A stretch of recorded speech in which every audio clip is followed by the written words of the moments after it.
Okay, good afternoon. Naririnig ba? Yes po. Okay, sige. So, for today's activity, we're going to do measurement of hemoglobin. So, a while ago, on our lecture discussion, for those of you with lecture,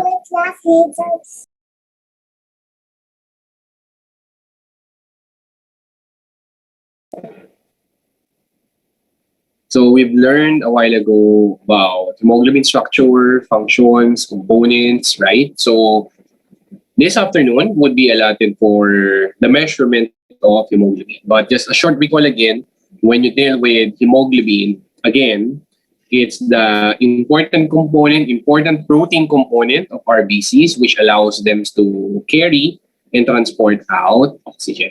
Okay? And again, how many heme molecules are present again in every hemoglobin? Four. Four. And for every heme molecule, again, it should always be paired with a globin component. Okay? And for every heme, it can carry a mole of oxygen. So all in all, every hemoglobin molecule can then carry 4 moles of oxygen. Okay? And then as what you've learned, hemoglobin is basically made up of the following. Right? You have the globin together with the mixture of protoporphyrin 9 and iron, thus forming your heme. So laboratory-wise, when it comes to the measurement of hemoglobin, basically, we do this in hematology laboratory so we can then further identify who are those individuals who are at risk for anemia or who are those individuals who are really anemic. Okay? In CBC, ang dami nating parameters, right? So far, we have finished RBC count last time. So if you will, check all the parameters in CBC. The first number that you need to check if you are suspecting for anemia should actually be hemoglobin. Okay? Sir, pwede ba yung RBC count? Yes. But that you check on your... Kasi if you have anemia, basically, the ability of red cells to transport oxygen is affected. Right? And that ability is greatly affected in low. And ang una nyong titingnan lagi to screen for anemia will always be hemoglobin. And if you happen to identify that your hemoglobin value, your patient's hemoglobin value is too low, it may then be considered as critical. Okay? Critical kasi if the hemoglobin value is so low, it may then result to severe complications that may then even lead to deaths. That's why, as medtechs, it's very critical that we measure hemoglobin as accurate and precise as we can. Right? In any ano naman, di ba? In any laboratory test naman. Right? May it be blood test, urine testing, stool testing. In every testing, di ba, we should always ensure the accuracy, precision, and reliability of our tests. Right? So for today's discussion, we are going to focus more with two methods of hemoglobin determination that we use or we perform in the laboratory. So we have colorimetric methods. Colorimetric meaning we are after with color changes, right? So we have here acid hematine med hemoglobin. Okay? So first things first, remember this. If you want to measure hemoglobin, whatever method that is, may it be manual methods or automated methods, colorimetric method, direct or indirect, remember, if you want to measure hemoglobin, the first thing that you need to do is to lyse your RBCs. Okay? Tingin nyo, why do we need to lyse RBCs?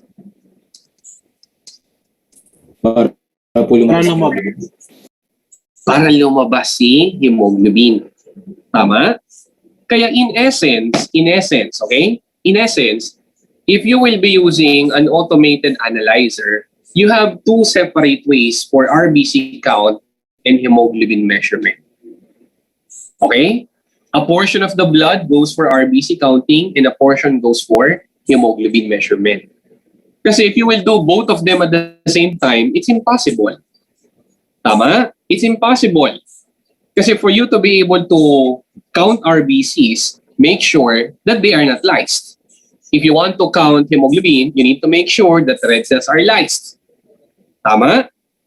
So that's why in automated analyzers, yes, you use a single machine, but there are two different pathways for your specimen. Point is, if you want to measure hemoglobin, you always need to ensure that your red cells are lysed. So with your acid hematine method, you call it acid hematine kasi you will be using an acid chemical, an acid reagent, so you can then lyse your RBCs. Okay? What lyses your RBC would be your acid reagent. And what is that acid reagent, sir? That acid reagent is actually referring to 0.1 normal hydrochloric acid.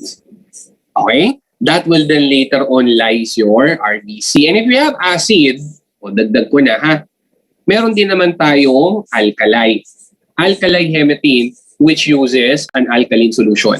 Specifically, 0.1 normal sodium hydroxide. The thing is that, you listen well, we don't use alkali hematine for newborn specimen. Kasi among newborns, what's the most predominant hemoglobin again? Among newborns? F. Hemoglobin F. Tama? And characteristically, hemoglobin F is alkali resistant. Okay? It's alkali resistant. So, generally, we don't use or we don't do alkali hematine for newborn specimen, for newborn patients. So, kaya we use more of this acid hematine as compared with your alkali hematine. Okay? So to understand better the principle in acid hematine is that first, through the use of your HCl, you were able to lyse your RBCs. So hemoglobin comes out. And for you to be able to measure how much hemoglobin is present, what we do is we check the color of your solution, and with adding aliquots of water, we will then later on compare the color of your solution into a comparator block. Mamaya sa video, mas ma-appreciate nyo. Okay? We compare the color of your solution to a standard comparator block. Problem here is that this is subjective. Okay? Subjective in such a way na there are times na for you, the color of the solution is the same as with your comparator block. Whereas for me, the color of the solution is not yet the same. Okay? I hope you got that point, ha? So, problem with this is, it is subjective. But principle-wise, the color of your solution in a comparator block. So procedure-wise, it's very simple. It's very easy to do. So number one, you will need here your SALI hemoglobin measurement set. Okay? Anong meron din doon, sir, sa ano natin? Sa acid hematine test kit natin. Number one, you have a SALI pipette. It's something similar with RBC pipette. The only difference is that in RBC pipette, you have a bulb. Diba? Sa SALI pipette natin for hemoglobin, it's just a straight micropipette. And there's only a single mark for your SALI pipette. Isang mark lang. And that mark is equivalent to 0.02 is 1. 0.02 ml of blood. Okay? Then, you will also need a sally-graduated tube. So on your sally-graduated tube, magkaiba yung pipette tsaka yung tube, ha? So on your sally-graduated tube, you have a specialized tube with different markings, and that is where you will place your blood and your HCl. Okay? Then you'll have a stirrer, plus you will have here a distilled water. So for the procedure, explain muna natin yung procedure, ha? So first things first, on your sally-graduated tube, as I've said, there are lines. Okay? There are markings. And those lines will be highlighted by or has an increment of 2. So 2, 4, 6, 8, 10, and so on and so forth. Okay? And every line is equivalent to 0.2. Okay? So 2, then 2.2, 2.4, 2.6, 2.8, and then 3, and then 3.2, 3.4, and so on and so forth. Okay? But the increment on those larger lines or longer lines is 2. 2, 4, 6, 8, 10, pataas. Okay? And then the lines in between is equivalent to 0.2. Okay? So ang gagawin nyo is, you add your HCl on your sally-graduated tube until it will then reach your 2 mark. So you'll place your your HCl on your sally-graduated tube until the 2nd mark. Okay? And then after that, using your pipette, ano yung nag-iisang mark sa pipette natin? 0.02. 0.02. Tama? So using that pipette, you aspirate the blood up to this mark, and then you wipe the tip of the pipette, okay, to make sure that there's no excess blood, and add it on your sally-graduated tube. After adding it, make sure to rinse over your pipette. O, paano nire-rinse, sir? You listen well, ha? O, imagine, this is your sally-graduated tube.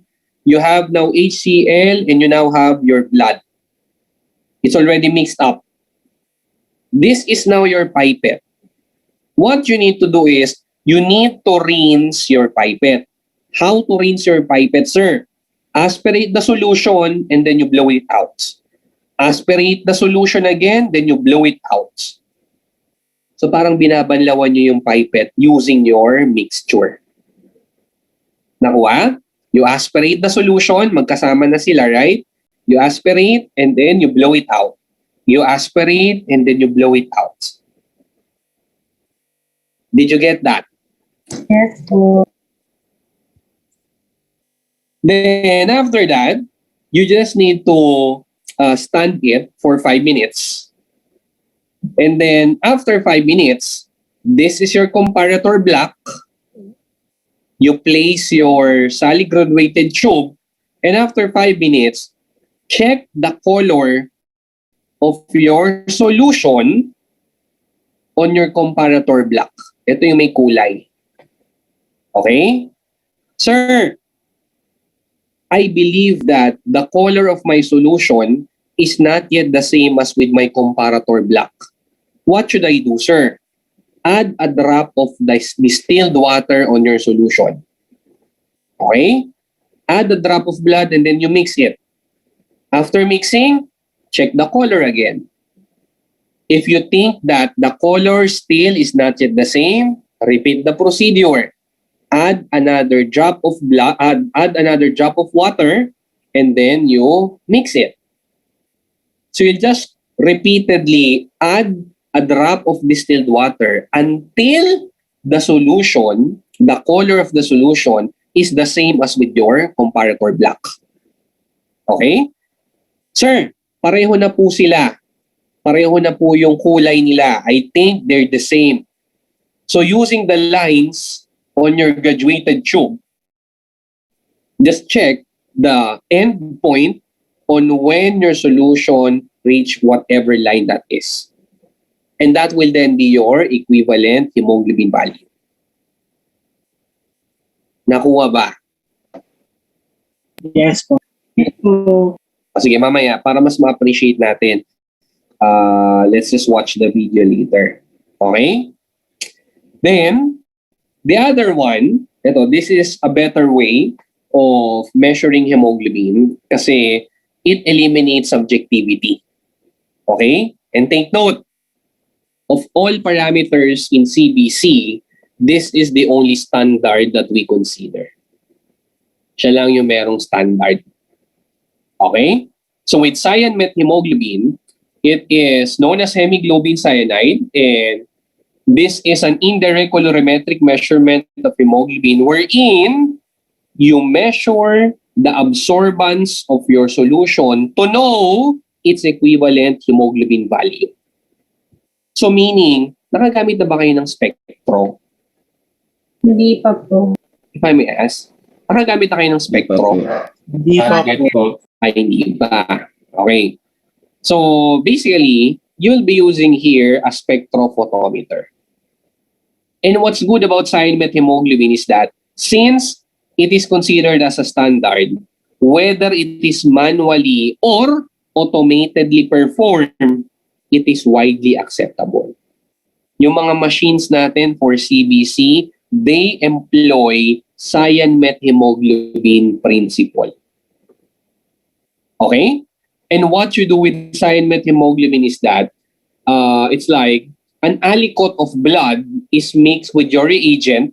You call it Drabkin's reagent.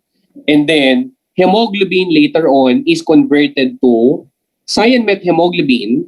And once it's converted, you'll check its absorbance using spectrophotometer. Okay? And take note, in spectrophotometer, in measuring different analytes, they differ in their wavelength. Diba? They differ when it comes to its specific wavelength. Remember, in cyan-methemoglobin, the specific wavelength we follow to measure hemoglobin concentration is 540 nanometers. Okay? So this method here is said to be the method of choice for hemoglobin determination because this is stable, standards are readily available, it is objective, diba? Unlike acid hematine na subjective, it is objective with the use of your spectrophotometers. And reading the color intensity is dependent on the absorbance on your spectrophotometer. That's why this is way better and considered as standard as compared with acid hematine. So what we need to understand here is the component of your Drabkin's reagent. So you have the following components here of your Drabkin's reagent. So first is your potassium ferricyanide. Take note potassium ferricyanide converts hemoglobin to become methemoglobin. And tingnan nyo itong sa principle. So potassium ferricyanide converts hemoglobin on its ferrous state to become methemoglobin. Okay? Then methemoglobin will be converted to become cyan-methemoglobin with the use of potassium cyanide. And this is what you will measure. Okay? So sir, what for is this detergent? Diba? As what mentioned a while ago, it's important that in measuring hemoglobin, what do we need to do with red cells? Tranquilize them. Right? So to lyse your red cells, you'll have your non-ionic detergent. And to allow our solution to be read spectrophotometrically, you have dihydrogen potassium phosphate. But the main components of your Drabkin's reagent really are these two. Because potassium ferricyanide and potassium cyanide will then help you convert hemoglobin later on to become cyan-methemoglobin. Okay? And as mentioned, the absorbance of your solution is then read at 540 nanometers. But take note, you listen well, take note. Whatever absorbance you get after spectrophotometric analysis is not yet your final hemoglobin. Okay? The absorbance you have needs to be compared to your standard curve. And this standard curve is basically provided by the manufacturer of your Jobkins reagents. Okay? So whatever absorbance you get, I'll repeat it. Whatever absorbance you get is not yet your final hemoglobin concentration. Okay? The absorbance you get needs to be compared to a standard curve. So it's like, if this is the hemoglobin value. Okay? The absorbance needs to be compared with a standard curve. Okay? And what's good about cyan-met hemoglobin is that all forms of hemoglobin can be measured. Even the derivatives that we have mentioned a while ago. All those derivatives and forms can be measured except for one. Except for sulfhemoglobin. All forms, the normal forms, the derivatives can be measured by cyan-met, again, except for sulfhemoglobin. Sulfhemoglobin cannot be measured by cyan-met. Is that clear? Yes po. Yes po. So when it comes to the procedure, it's quite easy. It's quite simple. So on a test tube, you just add 5 ml of your Jobkins reagent. 5 ml Jobkins. And then using your sali pipette, hanggang saan uling mark uling sali pipette natin? Isa lang yung mark niya. 0.02. 0.02. So using your sali pipette again, add your blood on your, aspirate the blood and add it on your Jobkins reagent. And then same manner, you rinse your pipette. Okay? Rinse the pipette, you mix it well, you cover it with parafilm, and then you stand it for 5 minutes. After 5 minutes, this time, you subject it to spectrophotometric analysis. And don't forget to set your wavelength at 540 nanometers. And again, whatever absorbance you get on your cyan-met hemoglobin is further compared to your standard curve, which is basically provided by the manufacturer.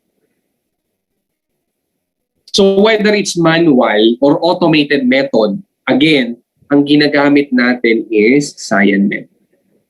Even those large machines in hematology laboratory, to measure hemoglobin, what they employ is cyan-met hemoglobin. Because of the reasons we have mentioned a while ago. Diba? It's stable, it's objective. That's why it is considered as a standard by your CLSI. Okay? So before we proceed, doon sa may other factors or other information about hemoglobin values, let's watch the video first on how hemoglobin is measured using acid hematine and cyan-met hemoglobin. Okay? For a while lang.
Nakikita ba yung screen? Yes po. Opo. Yes. Video ha, and then we discuss it.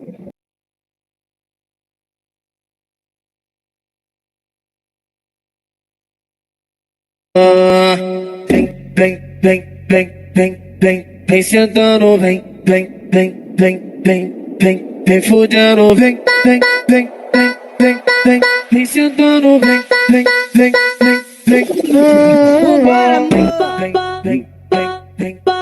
vem sentando, vem fudendo, vem sentando, Bate com a bunda quebrando, com a bunda quebrando, bate com a bunda quebrando, com a bunda quebrando, bate com a bunda quebrando, bate com a bunda quebrando, bate com a bunda quebrando, com a bunda quebrando, encosta nela, prende, puxa, fica. vem sentando, vem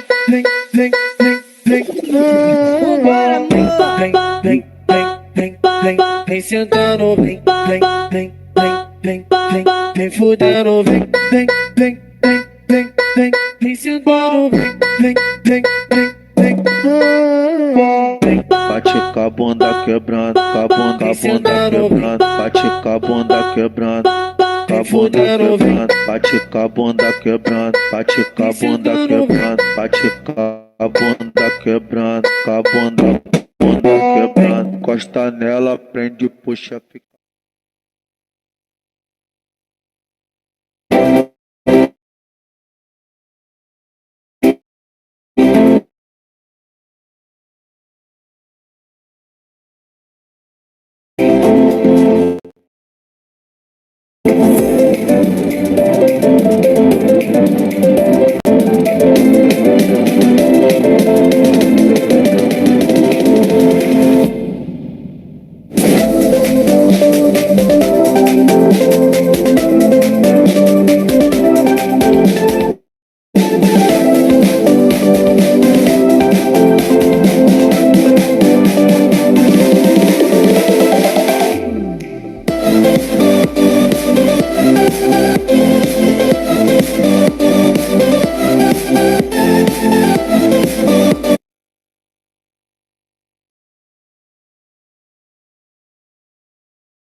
Okay, doon muna sa ano ha, sa acid hematin. This is actually performed by one of the faculty members in, if I'm not mistaken, Cabanatuan Campus. Okay, so si Sir Rolchan.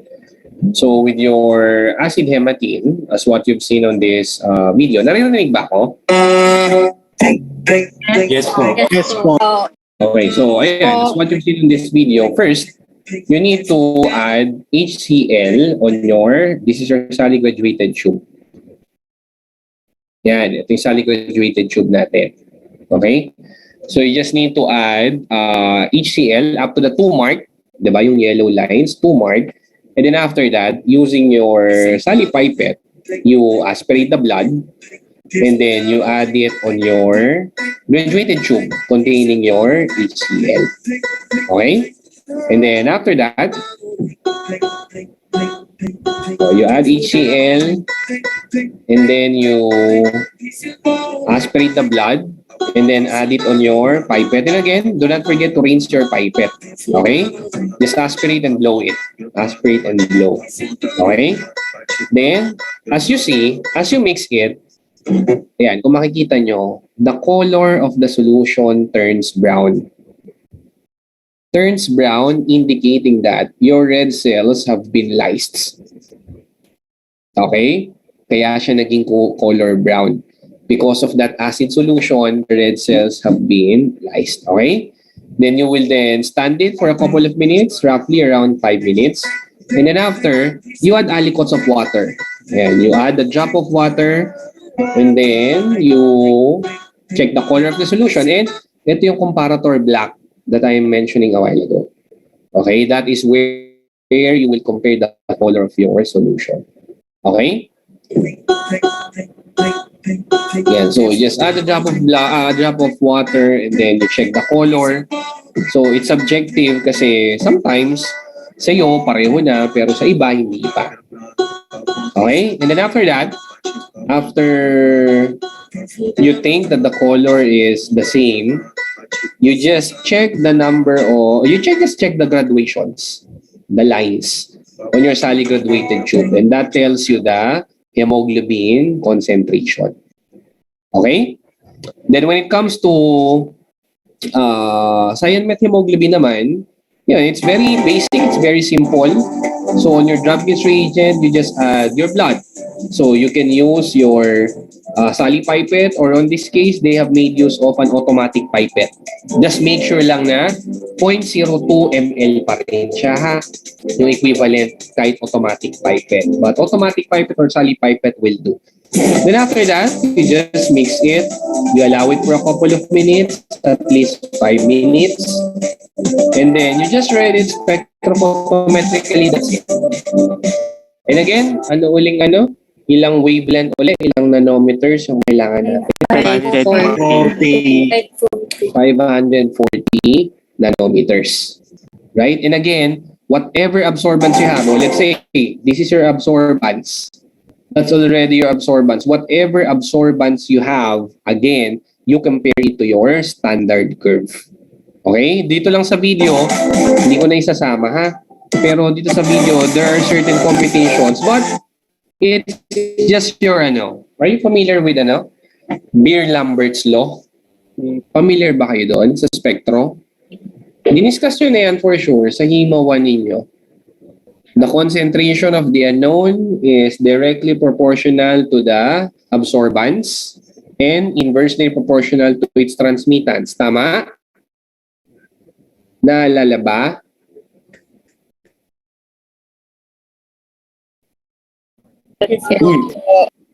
O yun. Yun lang din naman yun. Okay? But procedure-wise, that's how we measure hemoglobin using acid hematine or using your cyan hemoglobin. And again, comparing the two, it is cyan hemoglobin is a lot better as compared with your acid hematine. Okay? So when it comes to other factors associated with hemoglobin, for a while, share screen ulit ako.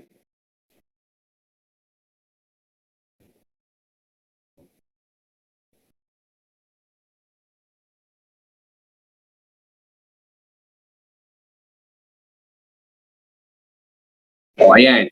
So, hemoglobin basically is considered to be higher in the morning and lower in the evening. So, bakit, sir?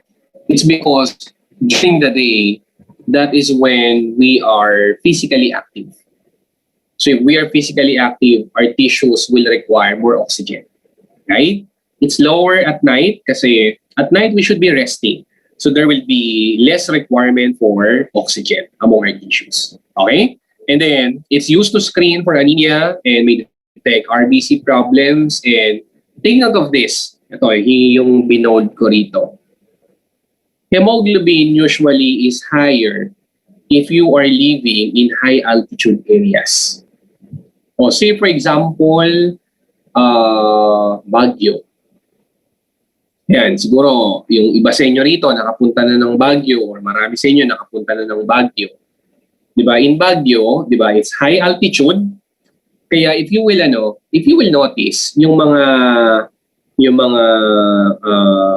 kapatid natin na Aitas, 'di ba? Yung mga Igorot, try to check their skin. 'Di ba? It's something mamula-mula. 'Di ba? Parang they have rosy cheeks.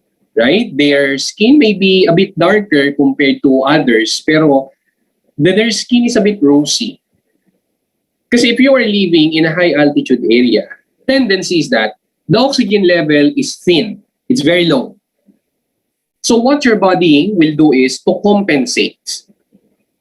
Dahil manipis yung oxygen, manipis yung hangin in high altitude area, your body tends to create more RBC and create more hemoglobin. That's why, among athletes, ayan, para mas maintindihan natin, among athletes, say for example, yung mga boxers, yung mga MMA fighters, they prefer to train in high altitude area before their fights. Bakit? O, you listen ulit para mas maintindihan natin. On a basic example, let's say a boxer can run from Fatima, Valenzuela hanggang Monumento. Example lang hanggang Monumento, and it will take him, let's say, 15 minutes. Okay? 15 minutes. Beyond Monumento, pagod na siya. Example pagod na siya. So what he did next is, he went to Baguio. In Baguio, he trained. Okay? His body was acclimatized. Because in Baguio, the level of oxygen is thin, his body was acclimatized and his body started to produce more hemoglobin. His body started to produce more RBCs. So when he went back to Valenzuela, from Fatima to Monumento, it just took him, let's say, sir, from 15 minutes, 8 minutes na lang. And he can go farther than Monumento pa. It's because his body was already acclimatized. His body was already accustomed to produce more hemoglobin. Kaya a lot of athletes, especially boxers and MMA fighters, prefer to train in higher altitude area before their fight. So that when they have their actual fight, diba, they can last longer rounds.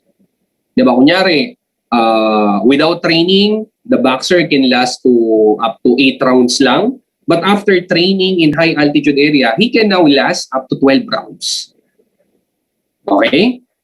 So expect that for those people living in high altitude areas, expect that their hemoglobin concentration is expected to be higher.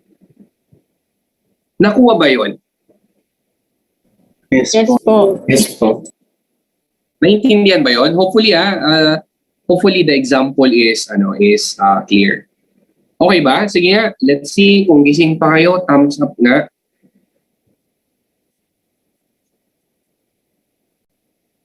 Okay, sige. So I hope I hope you with that simple example, okay? Sir, mahihirapan pa rin po ba sila mag-adjust ng katawan from Manila tas Baguio? Oh, definitely. Okay, definitely. Okay, so let's say ngayon sa Manila ako and then tomorrow nagpunta akong Baguio, definitely there will be adjustment period. Hindi naman agad-agad mataas na agad yung oxygen ko, mataas na agad yung hemoglobin ko. No. Definitely there will be acclimatization. Diba? That's why, for example, sa isang boksingero, they will train there in Baguio, for example, for 1 month, 2 months, 3 months, right?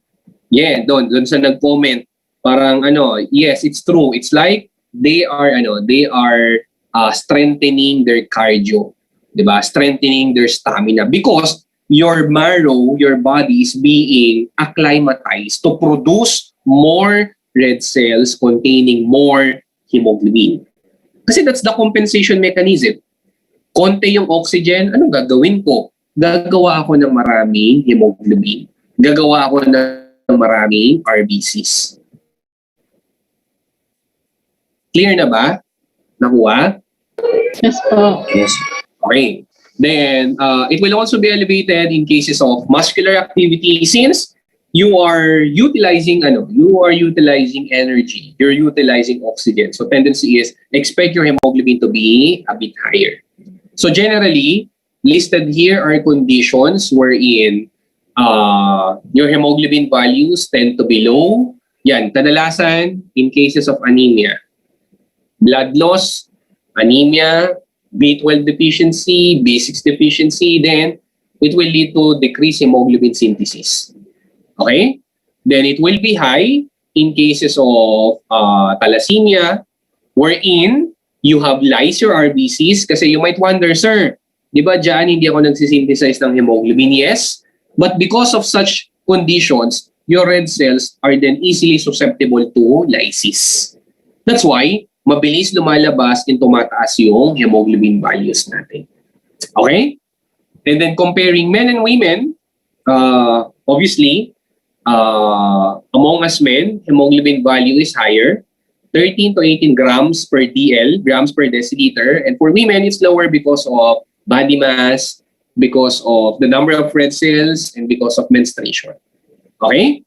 And then lastly, these are the common sources of errors when it comes to the measurement of hemoglobin, particularly in the measurement of cyan-met hemoglobin.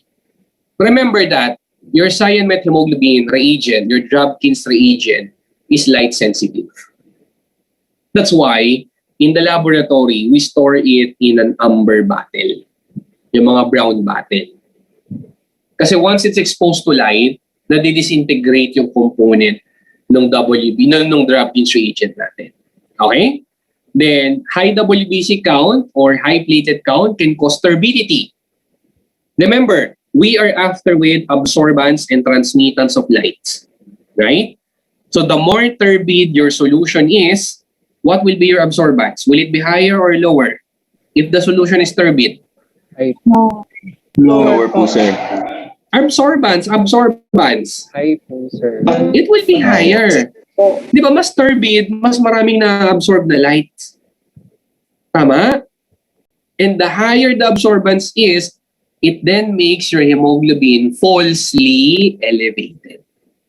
Anything that causes unwanted turbidity on your specimen usually will result to a falsely elevated hemoglobin value. That's why, if you've noticed that your specimen is hemolyzed, your specimen is turbid, lipemic, then usually we request for another specimen. Okay? Then listed here are other methods on how we can then measure hemoglobin. Number one, we go with gas analysis. So since yung hemoglobin natin is merong oxygen, right? So indirectly, if you measure the concentration of oxygen, you are indirectly measuring the amount of hemoglobin. So for you to say it's normal, for every gram of hemoglobin, dapat you have 1.34 ml of oxygen. Okay? You can also do chemical testing. And when it's chemical testing, you are after with iron.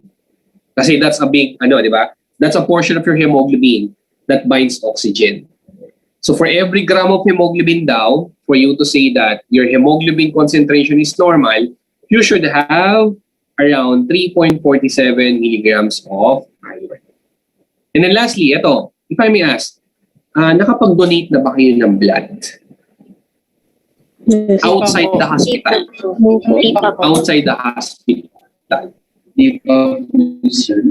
Yan. So, doon sa mga nakapag-donate na outside the hospital, yung mga mobile blood donation, what we do to indirectly measure hemoglobin is specific gravity.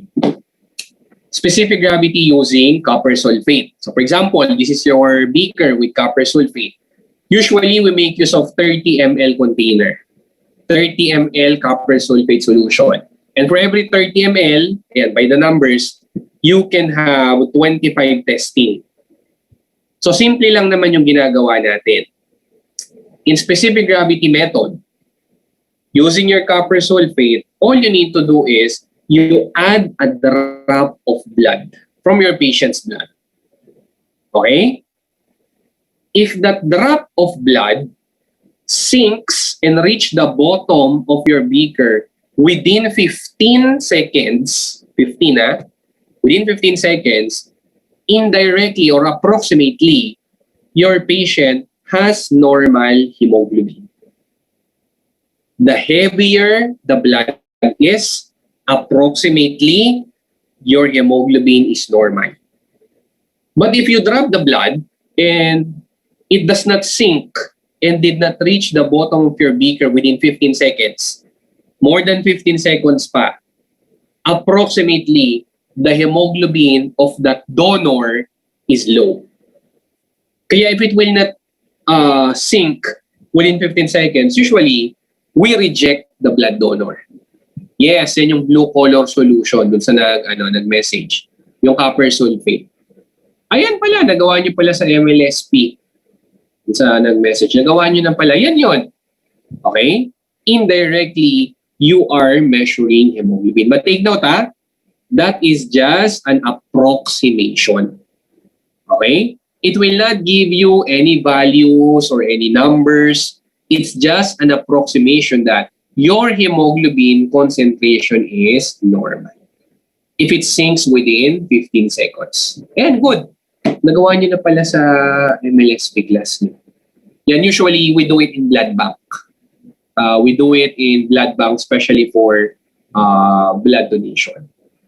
But again, of all these methods that we have mentioned, still the best method, the widely accepted one, the one considered standard, is always your cyan-met hemoglobin. That's why automated analyzers still employ your cyan-met hemoglobin principle. Okay? If permanent na po bang mag-a-adapt ng katawan po? Hindi naman permanent. Definitely. Kunyari, o doon sa nagtatanong, pag bumalik ka na ng Manila, mag-a-adjust uli yung katawan mo. You just follow the concept of hematopoiesis. Diba? What did we mention in hematopoiesis? Your body will produce what you need. Right? Yes, definitely at first, ang taas-taas pa ng hemoglobin mo, ng red cell mo, but definitely, pag bumalik ka na uli ng Manila, for example, your body will adjust again. Okay? Kasi you always need to follow that controlled and regulated process. Yun lang laging isipin nyo in cell production or in anything in your body will just give you what you need. No more, no less. And that is what's considered normal. Okay? Pero definitely, if you have other diseases, yun, that's the time when cell production becomes high or becomes low. Okay? Between these three other methods, sir, we do not consider them best, but commonly perform a specific gravity. Kasi gasometric analysis and chemical analysis are not usually available. Okay? So commonly, you go with specific gravity. Okay?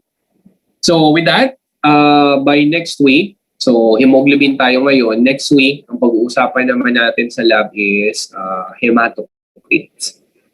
Okay? So let's go back to the normal schedule. So on Monday, you'll have your lecture quiz and your laboratory quiz. Okay? Any questions or clarifications?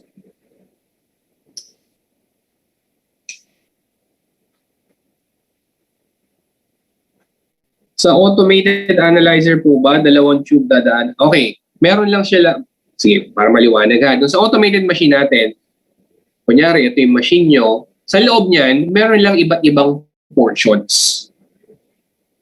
Okay? Pero isang tube lang yan ha. Isang EDTA tube lang.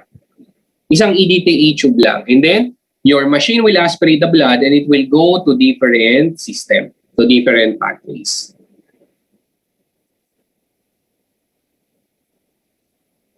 Ipapublish ko na lang yung lec and lab nyo sa Canvas by tomorrow siguro. Wala bang pasok sa Monday? Teka lang ha. Ano bang date sa Monday? November 1, sir. Oo nga, that's a holiday. No, sorry. So i-announce ko na lang sa Canvas din if ever. November 1 holiday. O sige, ganito na lang. Mamumove na lang yung quiz ninyo. Okay? Bali yung quiz nyo, tawag dito, November 1. So that will be, madodoble yung quiz nyo, by the way. Kasi next week, we will have our discussion. So, hemoglobin, hematocrit. Doble yung quiz nyo. Di ba? On November 8, ganun na lang mangyayari. Okay? Madodoble na lang yung madodoble yung quiz nyo. So, automated analyzer, mauuna po ba yung RBC count as hemoglobin? Sabay sila. Kasi nga, magkaiba sila ng pathway na dadaanan. So, there will be a system for your RBC count, for your red cell count. Ayan, kasabay ni red cell count, si platelet count. And then yung isa, pupunta naman doon sa kasabay ni hemoglobin, si WBC count. Simultaneous silang nangyayari, kumbaga. So, automated machine natin. Okay? Sige, so ganun na lang ha. So, if you don't have any further questions or clarifications, then thank you and stay safe. Thank you po. Thank you, sir. Thank you po, sir. Sir. Thank you, sir. Sir, God bless po.